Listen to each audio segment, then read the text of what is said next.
Juan capítulo 2, amén. Juan capítulo 2, por favor, vamos a Juan capítulo 2 y vamos a ver algunos otros detalles y con esta enseñanza vamos a cerrar todo lo que tiene que ver con las bodas de Canaán.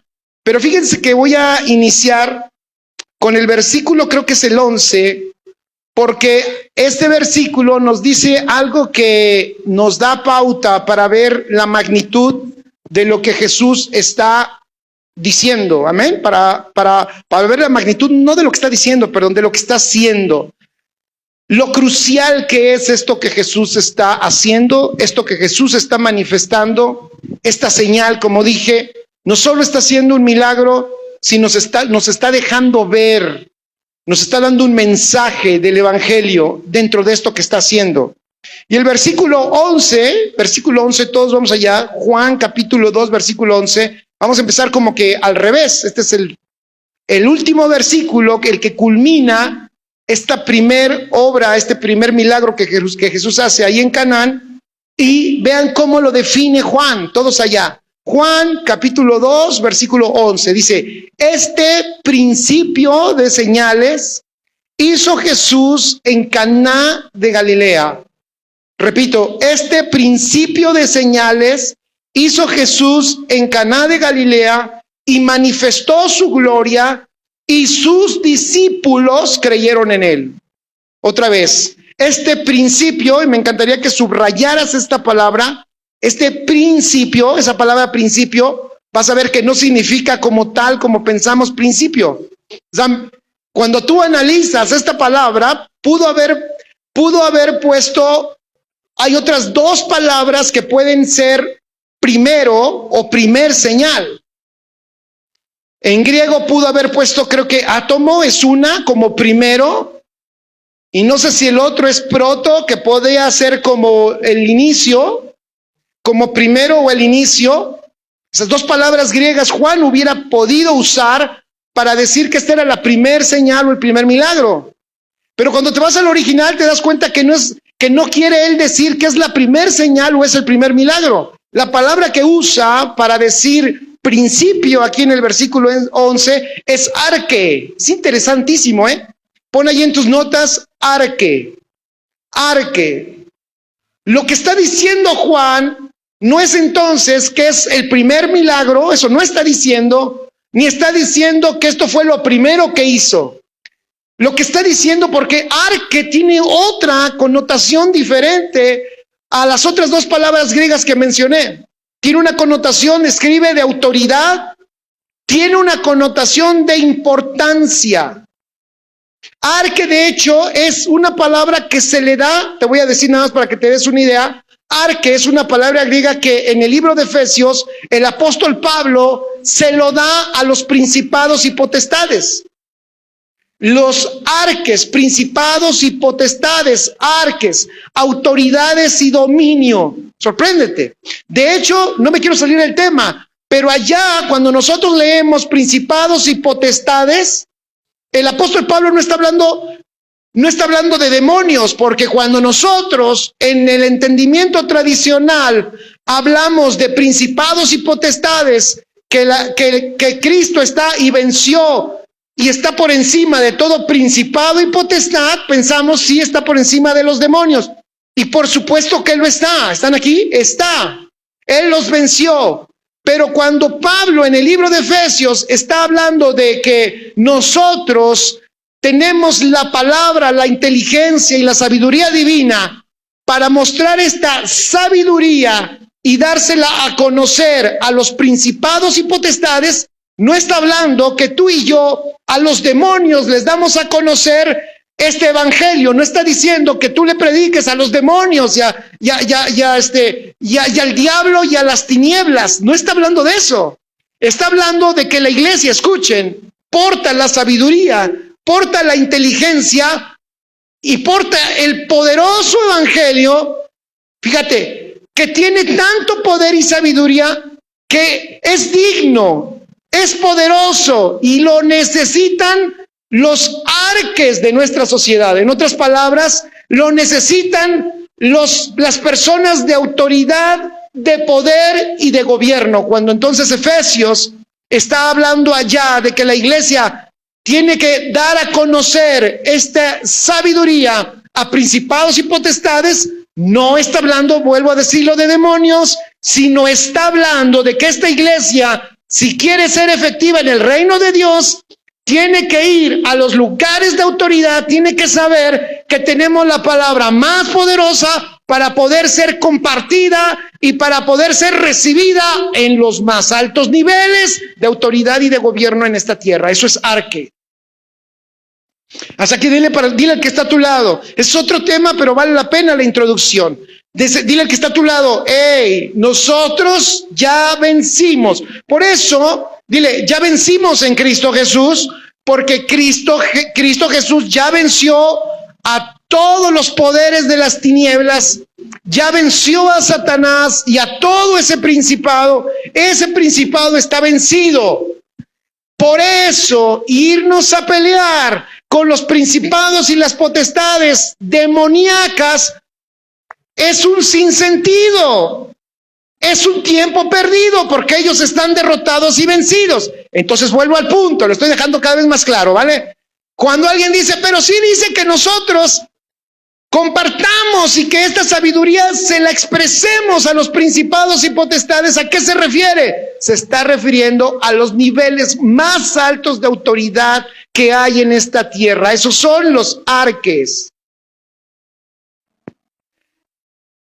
¿Quieres que cosas sucedan en esta tierra? Hay que tocar a las personas que están en autoridad y en dominio. Mira, cuando una persona de esas es transformada por Dios, cosas cambian, porque esa gente tiene autoridad y dominio.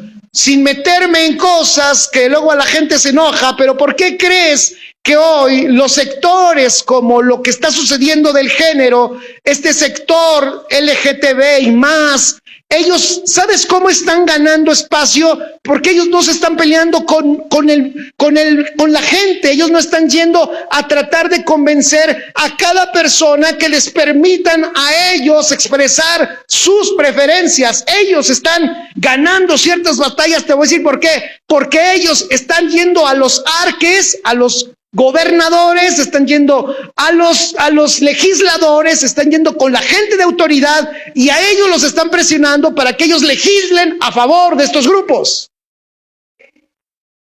Y ellos sí tienen parece que mejor estrategia que la nuestra, porque la iglesia ha hecho al revés. La iglesia, en vez de ir a los lugares de autoridad y tener claro que no todos vamos a llegar ahí, pero tener claro que dentro de nosotros hay muchachos, hay personas, hay hombres y mujeres que pueden llegar a los lugares de autoridad y que deben llegar a los lugares de autoridad. Si nosotros no los lanzamos y no entendemos que deben de llegar, esos lugares de autoridad van a seguir siendo tomados por los otros grupos que no tienen la agenda de Dios. Ellos tienen la agenda de las tinieblas. Pero como están yendo a los principados y potestades de esta tierra, que son los arques, las personas de dominio y de gobierno, entonces ellos están teniendo ciertos resultados. Cuando el apóstol Pablo entonces habla en el libro de Efesios, está diciendo, esta iglesia, o sea, tú y yo, tiene el poder por la sabiduría que porta, por la vida que porta, que es la vida de Dios, la misma vida de Cristo. Esta iglesia tiene el poder y la capacidad para poder llegar y se tiene que introducir a los niveles más altos de autoridad en esta tierra. ¿Para qué? Para que las cosas sucedan en favor del reino de Dios, correspondientes a la agenda de Dios. Ese es el contexto de arques. Te di todo esto porque me llamó la atención que el apóstol Juan está diciendo, este milagro que hizo Jesús no es el principio de muchos milagros, no es el primero de muchos milagros, no es el inicio de muchos milagros. Usa otra palabra. Está diciendo, este milagro es un milagro arque. Escribe allí, este milagro es un milagro que tiene que ver con el gobierno y la autoridad, que da, fíjate lo que voy a decir, que da paso a algo nuevo. Este milagro es de donde fluye todo lo demás, si podemos entenderlo de la correcta manera. Este milagro que Jesús hizo tiene que ver con el marco jurídico, tiene que ver con la legalidad de todo lo que viene después. Ahorita lo vas a entender. Espero que los que están allá con nosotros, te invitamos a que compartas la transmisión, se queden con nosotros hasta el final. Este es, entonces, dice Juan, este principio de señales. Ya dije, la palabra principio no es principio, el griego es arche, que significa principal, gobierno, dominio, autoridad. Wow. Entonces, ¿qué nos está diciendo Juan? Vamos, regresemos entonces a leer qué es lo que Juan nos está mostrando aquí. Vuelvo a recordar que Juan no está narrando en ese momento lo que está viendo. Hay que ser claros con eso, porque hasta cualquier persona que estudia la Biblia, incluso que la quiere debatir, que te quiere decir, uy, ese libro no tiene muchas fallas. Ellos han dicho, pero ¿cómo es posible que están leyendo un evangelio, escuchen esto, que fue escrito 70 años después de que sucedieron las cosas? Este evangelio fue escrito, ponlo allí, vale la pena, 70 años después. Entonces tú sabes, y yo sé, tú sabes, Murphy, que hoy tú piensas diferente a 70 años antes. Bueno, no tienes 70, pero ¿estás de acuerdo, Murphy, que has cambiado de forma de pensar? ¿Lo has notado en algún momento que hoy tú no piensas como pensabas hace 5 años? Y tú pudiste haber visto algo y pudiste haber dado la interpretación de algo en ese momento hace 5 años, pero hoy 5 años después dices, ¿qué crees, mamá? No pienso igual. Este evangelio fue escrito 70 años después. Definitivamente Juan nos está mostrando, claro, por gracia y por ese Espíritu Santo maravilloso que tiene tanto amor y tanta misericordia por nosotros para enseñarnos su verdad, le da luz a Juan para empezar a interpretar algunos de los milagros que Jesús hizo en esta tierra, pero no para mencionar un milagro por mencionarlo, sino para mostrarnos qué es lo que Jesús realmente estaba haciendo, más que milagros, sino hablándonos a través de lo que hacía, de este evangelio tan extraordinario que ahora nosotros disfrutamos. Entonces, Juan le da a este milagro un grado, escribe, de dominio y de autoridad. Está Juan hablando de un marco legal, que es lo que se está revelando aquí. Juan está diciendo, aquí hay más que una simple fiesta, que se le acabó el vino y ya le trajeron más cerveza. No, es algo más que eso. Juan está diciendo, este es el marco en el cual van a suceder las otras cosas. Este es el marco al cual este evangelio va a fluir. Este es el marco en el cual las promesas serán cumplidas. Y esto es lo que sucederá y lo que tiene que ver con lo que todos nosotros vamos a experimentar cuando venimos a Cristo Jesús. Versículo 6.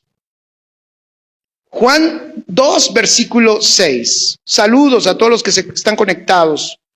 Y estaban allí, Juan 2, versículo 6, dice, y estaban allí 6 tinajas. Ya hablamos de ese número 6. Pones allí en tus notas, 6 es imperfección. Estaban allí 6. Estaban allí 6. Eso siempre va a estar. Eso siempre va a estar. Siempre, no te olvides, tú te vas a enfrentar, pon en tus notas, a la imperfección en este mundo.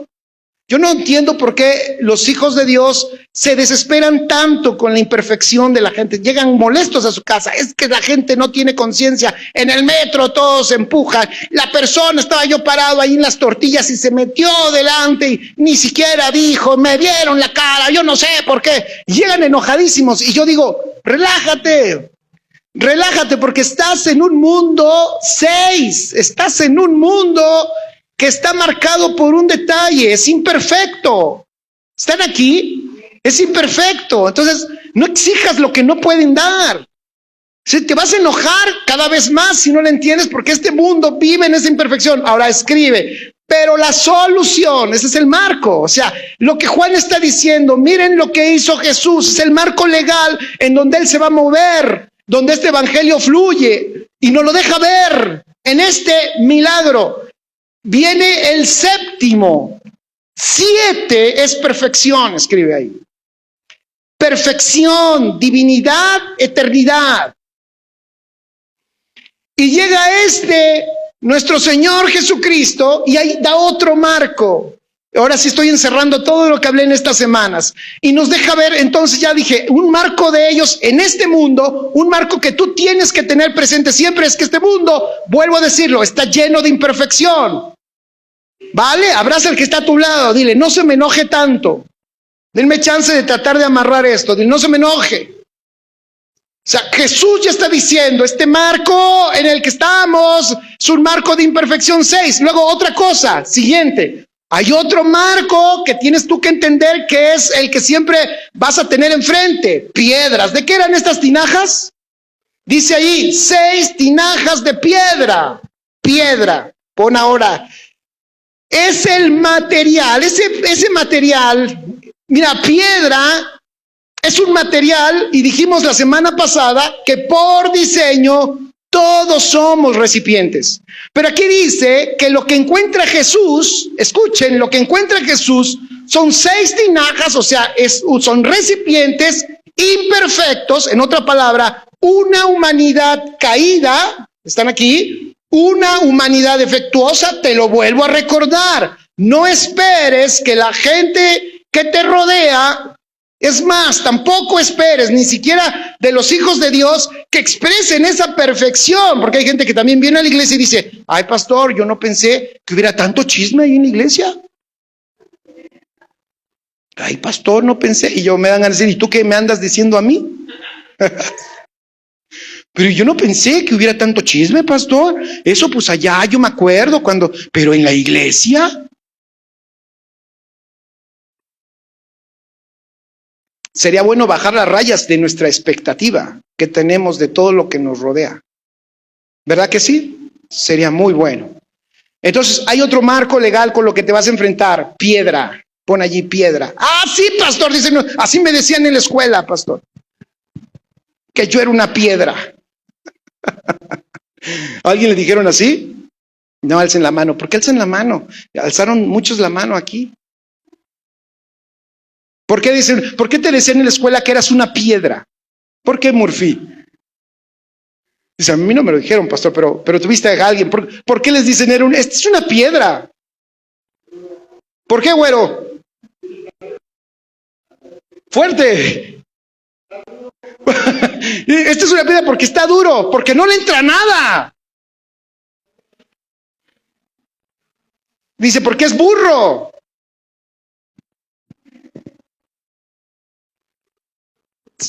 Imperfección, por allí. Imperfección y piedras. Ahora, esa condición de recipientes de material durísimo como la piedra e imperfectos, porque así está el diagnóstico, imperfectos como su carne, una carne, escuchen, de la vieja creación con el daño de Adán, que quedó anulada por causa del pecado, por causa de la caída. Esa generación quedó desahuciada, no tiene remedio, porque el daño que tiene es irreversible. La solución para la carne era morir. La carne no puede ser transformada, esa naturaleza no puede ser mejorada. Esa naturaleza, la solución, Cristo la logró y nos la dio y nos la presentó y nos metió en ella y nos la dio aún así como herramienta, que es su cruz. Entonces eso es un marco que tú tienes que entender. Esa creación vacía, escribe allí, vacía, de piedra e imperfecta, es a donde el Señor se presenta para poderla transformar y poder vertirse Él en ella. Es extraordinario porque esa creación, fíjate, esa creación que está en esa condición, aquí Jesús muestra otro marco en donde Él hace esto, escribe, una boda. Una boda.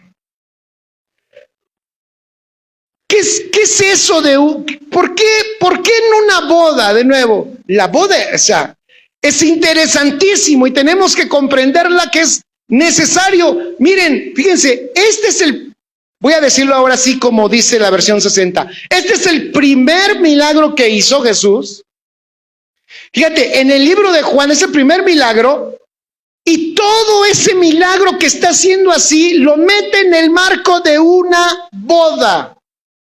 Y la iglesia, que somos los que nos está diciendo el Señor aquí, porque aquí el Señor nos está mostrando lo que pasó contigo. Ahorita lo vamos a ver. Yo sé que ya te lo estás imaginando y ya lo entiendes, pero vale la pena meditarlo. Esto que pasó allí es lo que pasó contigo, pero fíjate, está en el marco de una boda. Cuando la iglesia, por años y por años o por siglos, lo que ha proclamado es que la iglesia es la novia. Entonces vas a tener que cambiar allí, si ese era tu concepto, vas a tener que modificarlo un poco. Escribe allí, porque lo que el Señor hace con nosotros, lo hace en el marco de un compromiso, de un pacto. Por eso Él, cuando viene a ti, no tiene la intención de solamente, ¿cómo decir? Fíjate lo que voy a decir. No tiene la intención como de venir a estar por momentos dentro de ti. Es más, voy a decir algo, ni siquiera tiene la intención solo de habitarte. Él tiene la intención de hacerse uno contigo.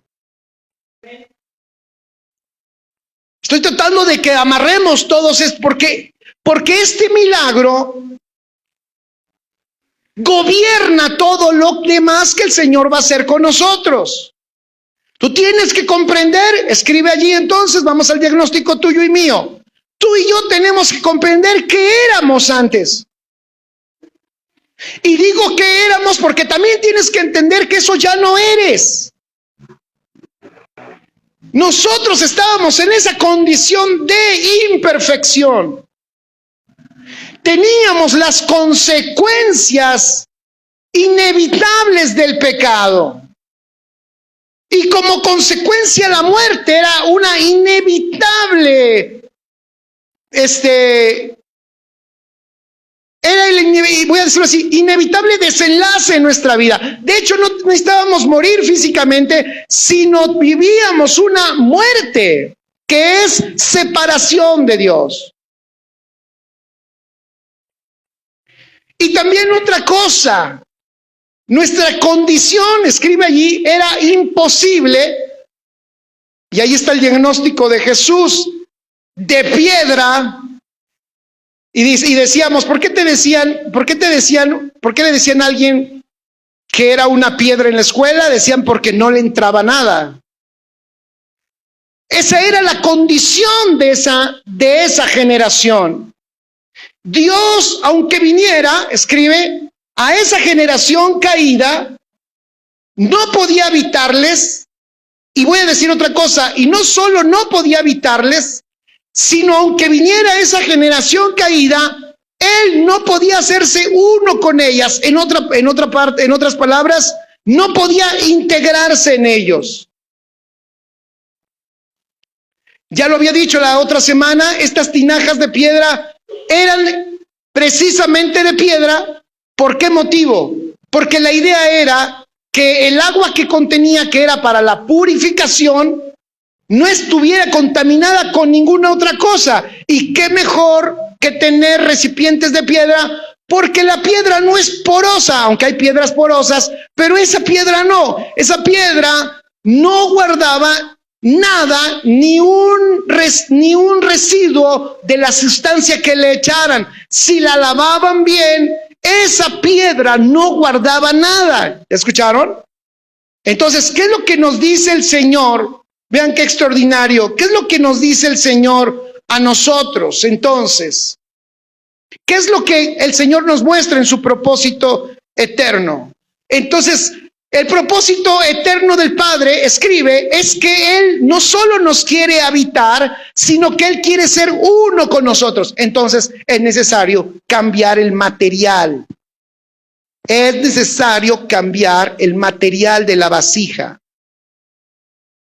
Escribe allí, el Señor entonces nos encuentra en una condición de imperfección, imposible de que Dios pueda en esa condición no solo habitarnos, sino hacerse uno con nosotros. Por el material del que esa humanidad antigua estaba hecha, era imposible que esa vieja naturaleza, escribe, se haga uno con el Señor.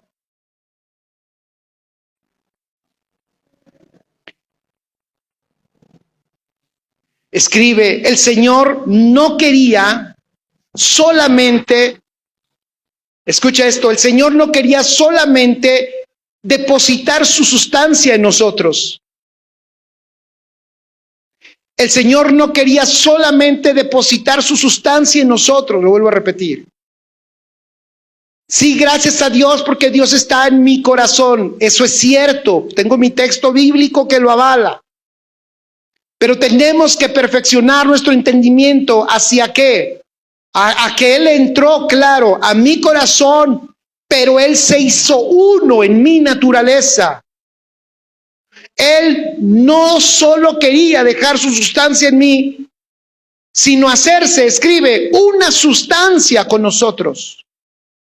¿Me escucharon? Hacerse una sustancia. Eso es lo que hace la diferencia, chicos, familia, de la vida de Dios en nosotros a una religión. Yo no sé, y sé que a lo mejor necesitaría más tiempo para explicarlo, pero ¿por qué meto aquí la religión? Porque la religión, fíjense, escúchenme esto, la religión sí pone a Dios en alguna parte de nosotros. Yo quiero decirte algo, Dios no está en alguna parte de ti, Dios no está en un segmento de ti. Esta vida es para que Dios sea el todo en tu vida. No para que esté en una parte, acá guardado, lo tengo en mi corazón. Unos dicen, yo lo tengo aquí en mi corazón, y sí se ve que solo lo tienen ahí y que en su entendimiento está como en un segmento muy guardado dentro de ellos. Esa no era la idea de Dios. La idea de Dios era que su propia vida y su sustancia se hiciera uno contigo en el Espíritu. Por eso nosotros no somos cristianos. No somos cristianos, sí, o sea, no somos cristianos evangélicos.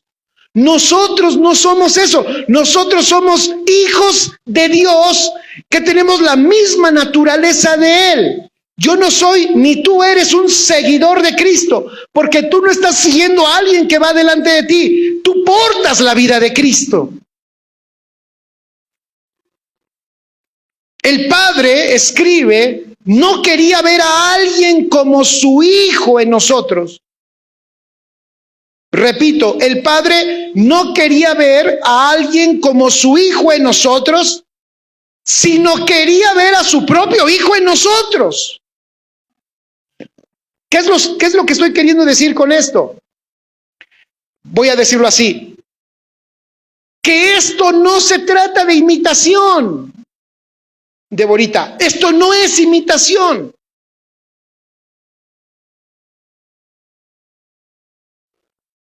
No se trata de parecernos a Él. ¿Te imaginas un día tocan la puerta de tu casa y viene y dice, ¿quién? Y allá afuera gritan, tu hijo. Dice, bueno, y abre, y cuando abre se encuentra uno que se parece al Davicho. Se parece, pero no es. Entonces dice, ay, qué bueno, pero se parece. Pásale, mijo. ¿Y ella estaría feliz? Ella diría, no, a ver. Y mi hijo iba a decir, pero yo me parezco, mira, tengo el mismo pelo, el mismo color, casi la misma nariz. Ella diría, sí, está bien. O sea, estás tan feo como él, está bien, diría eso, bien ahí, está mi hijo. Pero yo, aunque esté feo, quiero ¿a quién? A mi hijo. Entonces, ¿Dios qué quiere? ¿Un hijo o una imitación? Pero no puede haber un hijo, Murphy, no puede haber un hijo, no puede haber un hijo si no tiene la misma naturaleza del hijo. No sé si me explico. Por eso el milagro de la salvación no es un aleccionamiento para que tú te vayas convirtiendo. El milagro de la salvación es una vida que vino y se metió para hacerse uno contigo. Y para convertirte en su hijo. Parece filosófico, pero sí son cosas que tenemos que entender. Porque eso es lo que quiere el Padre. Ninguno de ustedes quiere la imitación de su esposo. Está Carmen allá y dice, ahorita llega mi esposo de la ferretería. Y llega un señor también alto, con lentes, pero más chato. Dice, hola Carmen. Dice, hola usted viejo cochino, ¿qué hace usted aquí? Y llega también la otra Mari Carmen, uno, y dice, ahorita llega mi Charlie, y llega otro también regordetito, el ojo saltón. Pero prieto. Entonces dice Mari Carmen, mi viejo no es prieto. Y va a decir el gordito ese, pero me parezco. Y también tengo mi corazoncito, y del lado izquierdo. Va a decir, no, pero usted quién sabe, sáquese de aquí. Porque ese no es mi esposo. ¿Sabe cuál es el problema? Pero eso se ha encargado de hacer la religión todo el tiempo. Por eso tenemos un montón de hipócritas. Y el mundo nos lo ha dicho muchas veces. Los cristianos, esos evangélicos son los hipócritas. ¿No lo has escuchado? ¿Sabes por qué? Porque no hemos comprendido de qué trata esta salvación. Miren, no lo hemos comprendido, Gloria. Esto no es imitación. Esto es una naturaleza que ya está en ti y que se hizo uno contigo. Por eso el marco es un pacto. Por eso él hace este milagro, que es un milagro que gobierna, por eso es un arque. Por eso lo hace en el marco de una boda, como diciendo, no, esto no es cualquier cosa. Son dos que se hicieron uno. Pero ¿quiénes son estos dos que se hicieron uno? Escribe, Dios y yo nos hicimos uno. ¡Qué maravilloso!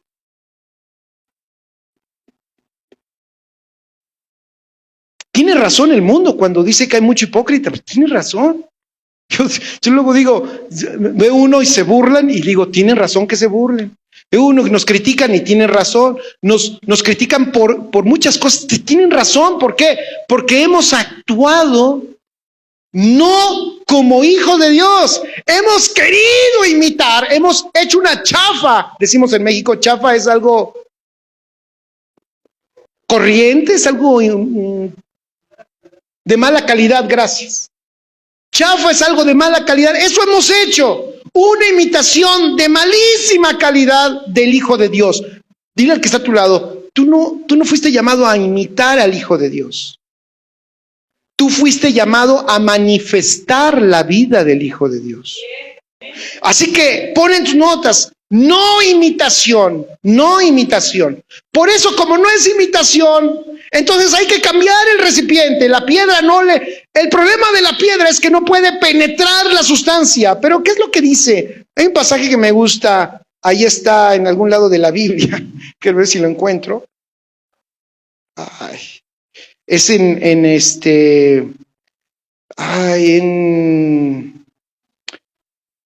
ya me acordé. Ezequiel 36:26. Os daré, Ezequiel 36:26. Os daré. Dice Eduardo Silva, aquí en Argentina no sucede eso de chismes. Yo sabía que en Argentina no. En Argentina, eso solo pasa en Iztapalapa y en Chile, ¿verdad, Gina? Ahí está Gina. O en Colombia, ¿no? Pero más en Iztapalapa, ¿no?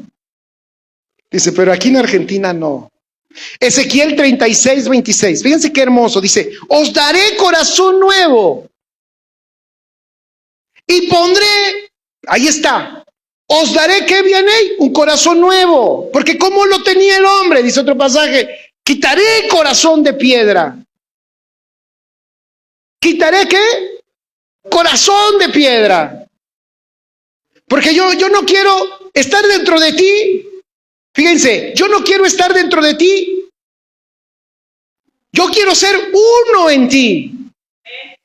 O sea, yo no quiero estar dentro de ti, pero que seamos como dos aparte. No sé si me estoy explicando. Es que esto está muy bueno. O sea, Dios no quería estar dentro de mí como algo más, como un octavo pasajero. Como la mujer que está embarazada y tiene la vida de un niño ahí, que ya forma parte como de otra vida, parte de tu vida. No sé si me estoy explicando. Él no quiere eso. A ver, todas las mamás aquí, ustedes lo han experimentado. O sea, tú tienes tu vida, pero estás desarrollando otra vida dentro. Quiero decirte algo. En la idea de Dios no es tanto así. En la idea de Dios es que su vida quiere hacerse uno contigo y conmigo. Por eso, lo necesario para no vivir doble vida es matar una. ¿Y cuál es la que tiene que morir? Ahí sí ya no dijiste, no, pues mi suegra. ¿Cuál es la que tiene que morir? No escucho, ¿cuál es la que tiene que morir?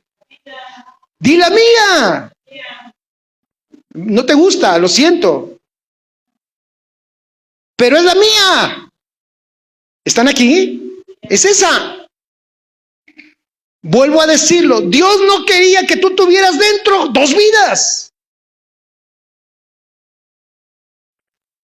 Él quiere que tú experimentes una sola vida, y es la de Él, en ti. Pablo llegó al grado de decir, wow, esto está extraordinario, porque de esto se trata, ya no vivo yo. De esto se trata, ya no vivo yo, sino que Cristo vive en mí. Por eso dice Ezequiel, en esos días vamos a quitar la piedra y les vamos a dar un corazón nuevo. Y pondré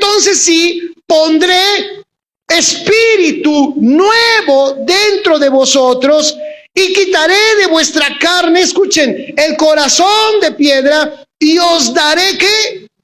Corazón de carne.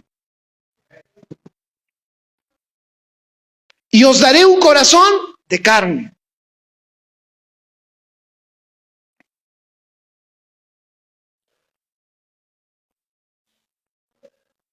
Hacerse uno con nosotros, pon ahí en tus notas, vamos a avanzar.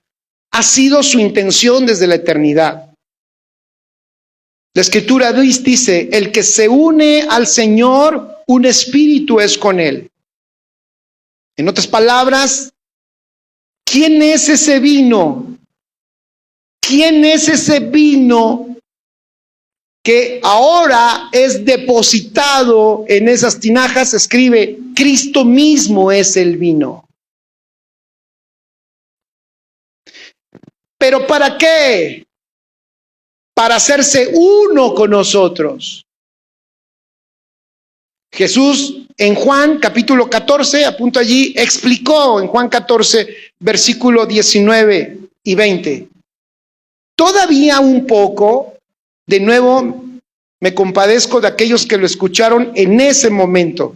Seguro no lo pudieron entender y su cabeza les debió de haber volado. Miren lo que les dice Jesús.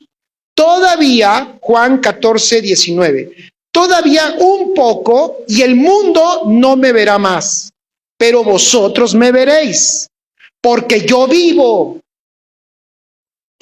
Vosotros también viviréis. Porque yo vivo, vosotros también viviréis. Pero les dice, un poco más y el mundo no me verá más. ¿Qué es lo que está diciendo? El mundo hoy me está viendo porque estoy en carne aquí con ustedes. Pero dentro de poco el mundo ya no me va a ver, porque el mundo solo está viendo lo físico. Ya no me va a ver, pero ustedes sí me van a ver, porque la vida que yo tengo será la vida que van a tener ustedes. Dice el versículo 20. En aquel día, ve el 20, está extraordinario. En aquel día, ¿cuál es aquel día? ¿Y cuál es el día postrero? Ese es un problema. Perdón, gracias por tu mal comentario. No, pero qué bueno que lo dijo. ¿Cuál es el día postrero? ¿El día de su venida? No, el día postrero es el día que se inauguró después de su muerte y resurrección. El día postrero, escribe, lo estamos viviendo desde que Cristo murió y resucitó. Desde allí vivimos el día postrero. O sea, ¿cuál es aquel día? Es este. Él les está diciendo, en aquel día, porque él todavía no ha muerto, él está viviendo un día muy nublado, el tiempo de la oscuridad y las tinieblas en la humanidad, pero él es la luz. Pero él les dice, pero viene otro día. Este está bueno. Es ese día que, si estás conectándote con nosotros los miércoles, hace creo 2 miércoles hablé del gran privilegio que nosotros tenemos y que los profetas que profetizaron de estos tiempos se gozaron y se alegraron e indagaron en qué días, en qué momentos iban a suceder todas estas cosas tan gloriosas. O sea, los profetas decían, wow, viene un día que va a ser gloriosísimo. Pero Dios les dijo, pero no te toca a ti, este día no es de ustedes, este día es para otros. Y esos otros somos nosotros. Amén. Amén. Sí, este es un glorioso día, pastor. Salud. Salta más los ojos, Carlitos.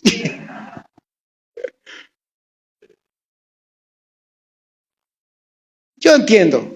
O sea, no estoy esperando que dijeran, amén, gloria a Dios. No, tampoco es imitar, pero sí hay algo que yo sí creo, lo digo por mí. Nos falta entender la magnitud del día que estamos viviendo. Definitivo, nos falta. Entender la magnitud, repito, del día. Si los antiguos, fíjate, si Jeremías, si Ezequiel, si Isaías, si Daniel, escuchen, si Daniel estuviera aquí, ¿sabes qué Daniel vio de este día? Y lo prediqué también aquel día. ¿Sabes qué Daniel vio de este día? Él dijo, ese día se va a levantar un reino que va a estar por encima de todos los reinos y los va a desmenuzar. Daniel profetizó de aquel día y dijo, en aquel día el reino que Dios establecerá estará por encima de todos los reinos, nadie les va a poder hacer frente y al contrario, todo el mundo vendrá y traerá sus riquezas a este reino que Dios establecerá en aquel día. Pero como la iglesia no se la cree, escuchen lo que hace la iglesia, como la iglesia no se la cree, dice, aquel día, no, pero seguro no es este, porque miren la bronca que tenemos aquí en Iztapalapa. No, seguro, ya sé, y entonces viene esa lógica, es el día de su venida. Y entonces aquel día lo lanzan hasta cuando Cristo venga, con gloria en las alturas, y no con gloria con ella, sino con la gloria de Dios. Porque está diciendo, amén, sí, que venga conmigo. ¿Sí me estoy explicando? ¿Me expliqué? Díganme, por favor, si lo estoy dejando. Es que esto es importante. Ya no podemos hacer lo mismo, Murphy. ¿Cuándo es aquel día entonces? Es hoy. ¿Desde cuándo empezó aquel día? Desde que Cristo murió y resucitó. Hace 2000 años para nosotros se inauguró aquel día. Entonces, volvamos con Daniel. Si Daniel estuviera aquí, diría, wow, chicos, ustedes son la generación, ustedes son aquellos que Dios se les metió dentro. Les cae que ustedes son. Tú, el de lentes, tú eres el que tienes a Dios dentro. Mira, a mí me amenazaron, a mí me dijeron, te vamos a meter con los leones, te vamos a meter a un horno de fuego si no le bajas tus rayas. Y yo no tuve miedo, yo dije, Señor, si me quemo, me chamusco, pero de todos modos, yo estoy contigo. Pero seguro tú tienes más valor, porque tú tienes a Dios dentro, ¿verdad?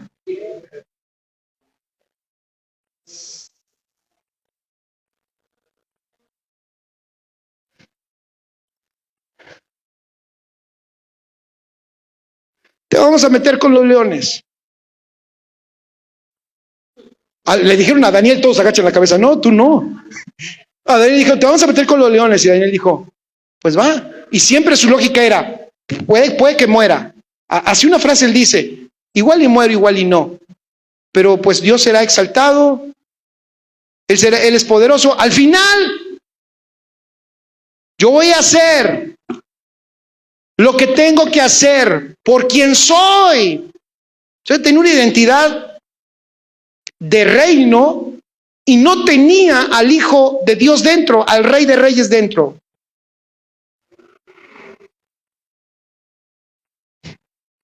Seguro él nos vería y diría, wow, ¿cómo estás respondiendo tú? Porque tú tienes a Dios dentro. Aún así hay miedo. Eso le digas a Daniel, ay Daniel, pero aún así hay miedo. Aún así hay miedo, Daniel. Sí, por eso, pero ¿por qué? No, pero ¿por qué? Pablo dijo, ¿sabes para mí qué es la muerte? Primero para mí el vivir. Pero ¿sabes para mí qué es morir? Y no le hice así, dije, es un asunto de entendimiento. Una vez John Wesley, si leen su biografía, ya lo he contado muchas veces, va otra vez. Claro, estamos hablando del siglo XVII, creo, del siglo XVIII. Un predicador extraordinario inglés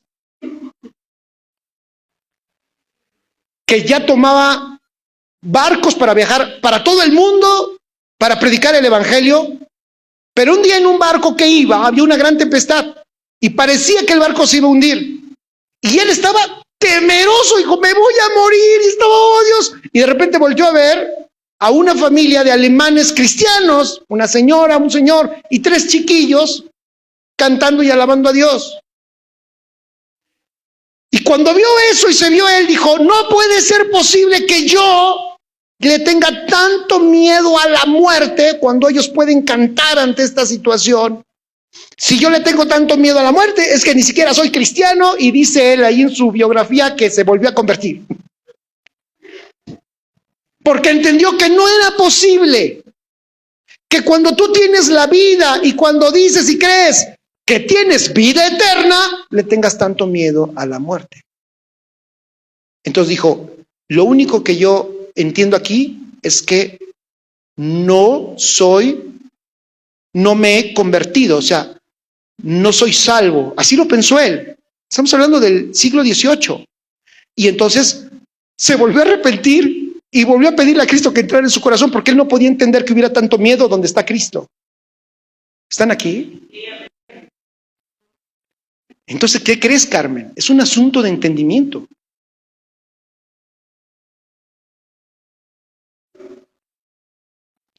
Gracias a Dios por los que todavía quedan 3. Está bien.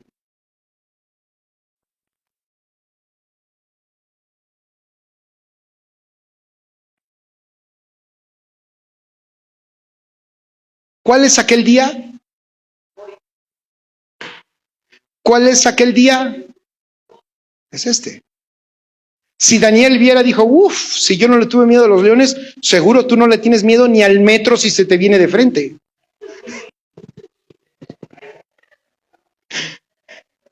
Seguro tú no le tienes miedo a nada, porque yo no tenía a Cristo dentro y tuve el valor, voy a decirlo así en ese sentido, de defender mi fe. Eso sí, para ellos era pues defender su fe.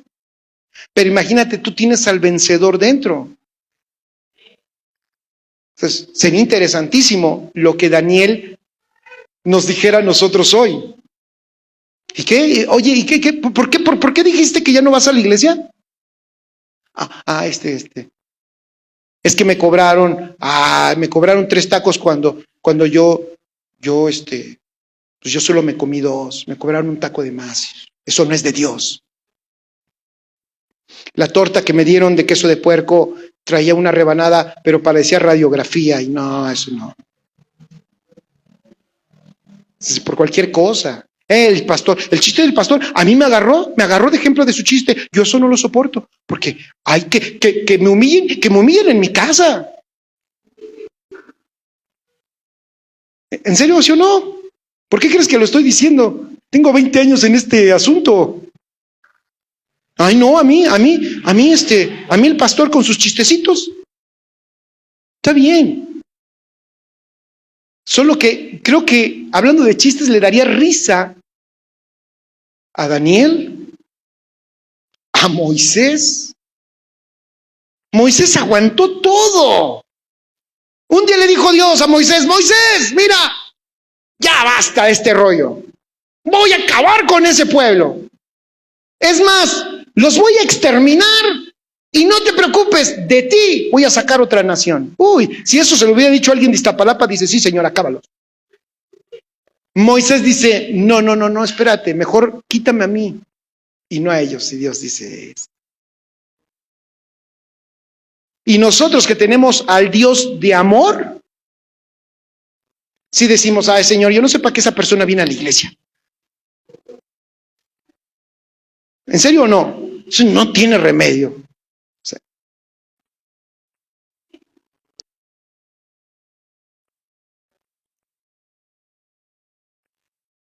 Que estuviera aquí Moisés. ¿Y por qué no vas a la iglesia, oye?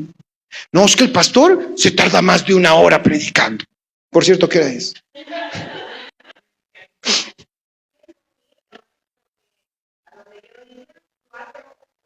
4 horas. Ay, sí, eso no es de Dios, ¿eh? No sé. 4 horas.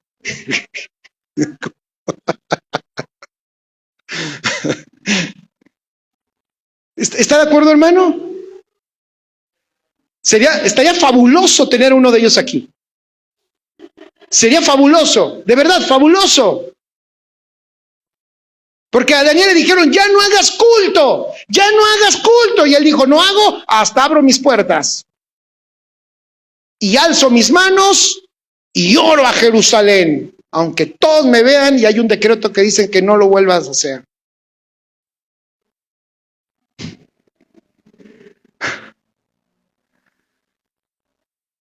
Y sobre todo, porque tú y yo tenemos a Cristo hecho uno en nuestro espíritu.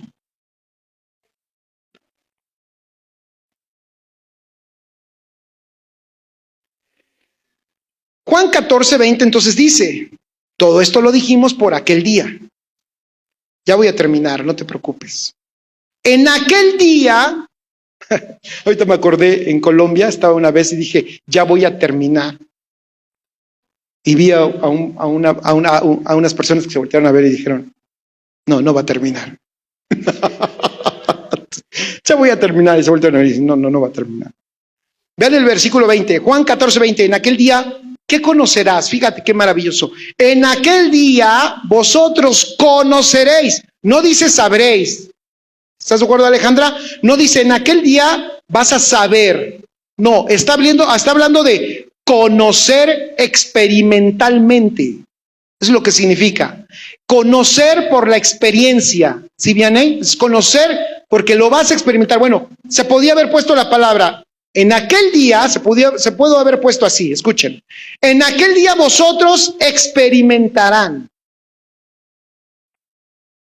¿Qué? Que yo estoy en mi Padre, fíjense, y vosotros en mí, ¿y qué? Y yo en vosotros. Versículo 25, váyanse hasta el 25. Y ahí expresa el Señor que ellos obviamente, manifiesta que ellos no están entendiendo. Os he dicho estas cosas estando con vosotros. Es el versículo 25 del mismo 14. Os he dicho estas cosas estando con vosotros. Vean el versículo 26. Mas el Consolador, el Espíritu Santo, a quien el Padre enviará en mi nombre, Él os enseñará todas las cosas y os recordará todo lo que yo os he dicho. O sea, lo que está diciendo es, ahorita no me entiendes nada, pero en aquel día vas a entender y vas a conocer y vas a experimentar que yo estoy en mi Padre, vosotros en mí y yo en vosotros. Ese es el marco, otro de los marcos en donde hoy tú te mueves. Eres uno con Él. Sobre esta revelación, el apóstol Pablo recomendó a 1 Timoteo 3:9. 1 Timoteo 3:9. Sobre esto dijo, fíjense qué indicación al pastor Timoteo, unas indicaciones que le da para con su iglesia. Le dice, lo estoy leyendo en versión Dios habla hoy, No, versión, Dios habla hoy, creo. Dice, deben apegarse a la verdad revelada. Escuchen, deben apegarse a la verdad revelada en la cual creemos. Esto me gusta, es una indicación pastoral extraordinaria. Escuchen esto. O sea, lo que Pablo le está diciendo a Timoteo es, hey Timoteo, no regresen, esto no es una religión, hay una revelación, hay un misterio que nos ha sido revelado, apéguense y vivan conforme a esa realidad, no se salgan de allí. Lo dice de esta manera, deben apegarse a la verdad revelada en la cual creemos. Pastor, oiga, ¿me puede ayudar? Tengo duda de esto, tengo una duda de aquello, necesito consejería. ¿Qué hago con mi esposo? ¿Qué hago con mi hijo? ¿Qué hago con mi suegra? Que ya le dimos mucho hoy. ¿Qué hago con todo esto, pastor? ¿Me puede aconsejar? Tenemos que apegarnos a la verdad revelada. ¿Qué tiene que ver eso, pastor? Te lo voy a explicar. Lo que te tenemos que enseñar, por lo menos, eso es lo que nosotros entendemos que es nuestra asignación, es que más que una persona o un hombre te tenga que estar indicando lo que tienes que hacer, recurre a lo que ya tienes dentro, recurre a tu nueva realidad. Tienes a Dios dentro. De hecho, Dios no solo está dentro, Él es uno contigo. En Él está la sabiduría. Cristo es poder de Dios y sabiduría de Dios. Tienes que conocerlo para operar en Él. Y entonces, nosotros lo que podemos hacer es ser más efectivos. Darte la palabra que tú necesitas para avanzar. Y voy a decirlo así, y los problemas domésticos que tenemos todos los días, porque los tienes tú y los tengo yo, serán bien resueltos por el Cristo que está en nosotros. No sé si me estoy explicando. Es para dar un ejemplo de que tenemos que vivir y permanecer en esta verdad. Tenemos que incluso hasta cantarla, y todo lo que cantemos que no tenga que ver con esta verdad, aunque nos haya gustado, lo tenemos que desechar, porque yo no puedo cantar que Cristo venga cuando ya está en mí. Ya lo hemos dicho muchas veces. Tenemos que permanecer en esta realidad, fortalecer esta realidad. Qué buen consejo le da Pablo a Timoteo. Por favor, apéguense a la verdad revelada. Lo que les está diciendo es, Cristo está en ti. La gloria de Dios está dentro de ustedes. Dios está hecho uno con ustedes. La esperanza de gloria, Cristo en vosotros, es una realidad en ti. No regresen de eso. No se salgan de allí. Amén. No somos personas que van a un lugar a buscar una bendición, o a buscar la unción de Dios, o a buscar ¿Dónde Dios se está moviendo hoy? ¿Dónde está? como lo que sucedió hace unas semanas. El avivamiento, allá está. ¿Y ahora qué hacemos? Tomamos un avión y vamos allá para ver lo que Dios está haciendo. ¿Y qué tal si alguien de allá ora por mí y me traigo esa unción? Y ahora esa unción yo se las aviento a todos ustedes. No sé si me explico. Una iglesia que entiende esta gloria de un Dios que se vertió en nosotros, que nos transformó, que no solo somos un recipiente, cambió el material del recipiente. Somos ahora no una piedra dura, imposible de penetrar, sino nos dio un corazón de carne, renovó nuestro espíritu, nos dio vida para hacerse uno con nosotros y ahora su vida esté en nosotros. Y ahora nosotros todos los días podamos expresarlo en todo lo que hacemos. Pastor, pero ¿y qué pasa cuando tenemos fallas? No, fallas siempre vamos a tener. Fallas siempre vamos a tener porque hay algo que tu alma y mi alma aprendió bien. ¿Y eso qué fue? Pues fue toda la vida pasada que tuvimos. Eso está bien aprendido allí. Pero ahora tienes la vida de Dios en tu espíritu. Y esa vida de Dios puede avanzar y hacer crecer y puede transformar tu alma y puede transformar tu vida y puede hacer que tú disfrutes y manifiestes la vida de Dios que está dentro de ti.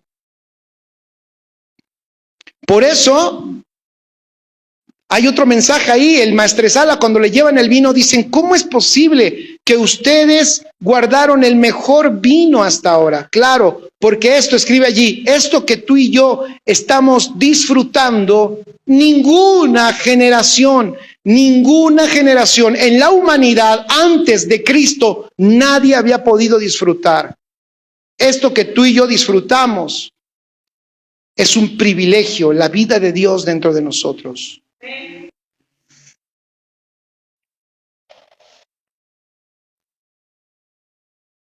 Por eso termino.